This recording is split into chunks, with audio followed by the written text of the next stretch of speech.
For today's video mga kabyokoneras, narito ang latest sa mundo ng beauty pageant.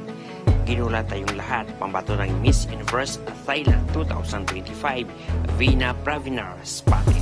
At kumpirmado ang kanyang pagbabalik. Isa si Veena na nagpakilala during press conference ng Miss Universe Thailand 2025. Hindi nabaguhan si Veena pagdating sa mundo ng pageant. In fact, she competed Miss Universe Thailand 2020 at placed top 10.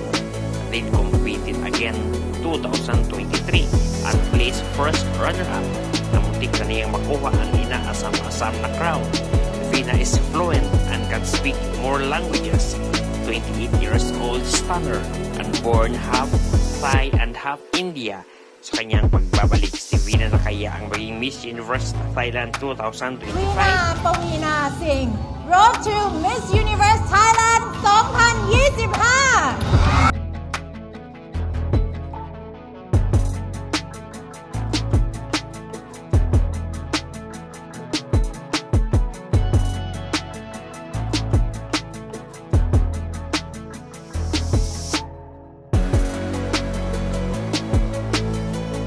Mga Byokoneras, don't forget to hit the notification bell para updated kayo lagi sa aming mga bagong videos.